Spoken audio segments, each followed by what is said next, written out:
has maybe been praying or thinking themselves, I wonder if I should do something like what you have done, what would you say to them? Well,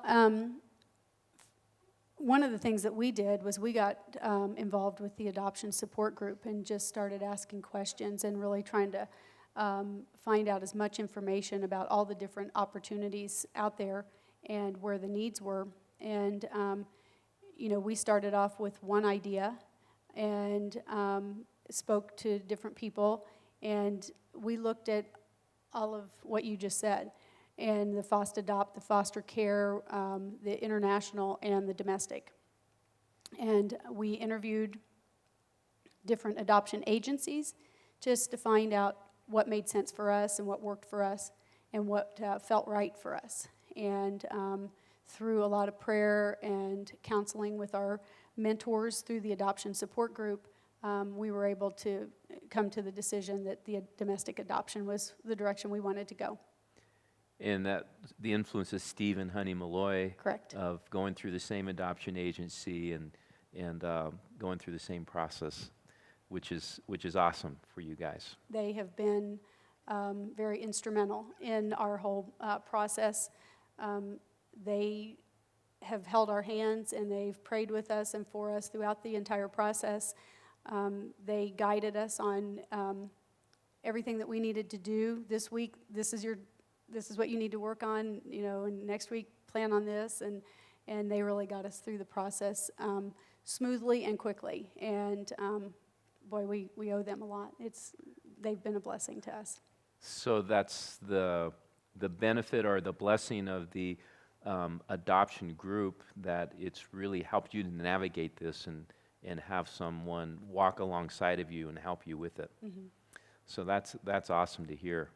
And it's obvious that adoption isn't for everybody.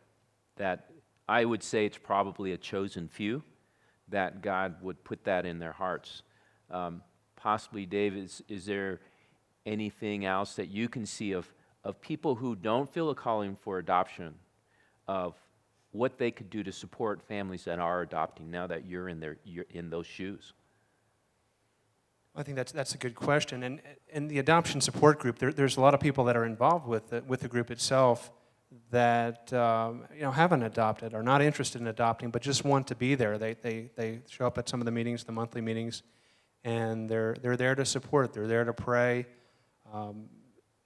Lots of prayer. I mean, the process is, adopting process is, it can be complex and it can be a little bit frustrating at times. So there's lots of prayer that's needed to help get through that. And certainly there's even ways to help out financially. It can be cumbersome too for families and people, and people that have means might be able to help out another family that need a little help, need that little extra to be able to afford to be able to adopt. And they can do that through our adoption fund that we started in the church. Mm-hmm. And obviously, if someone wanted to say, hey, why don't we be Jacob's surrogate aunt and uncle or grandma and grandpa, mm-hmm. to give you guys a night out to go out to eat or something, that you would definitely be open. Absolutely. Okay. We believe in date nights. Yeah.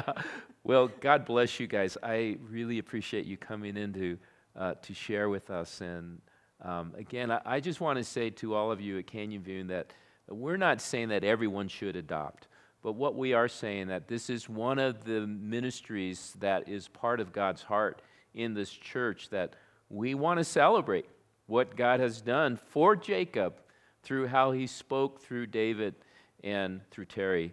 And so God bless you guys, and thank you for hearing out Dave and Terry. Dave and Terry, thank you for coming and sharing with us. And we celebrate Jacob's life. And next weekend, you will have him here to be dedicated. That's correct. And so we will be praying with you on that great occasion. So thanks, you guys. God bless you. We're excited for you. Thank you. Thank you. How's that, John?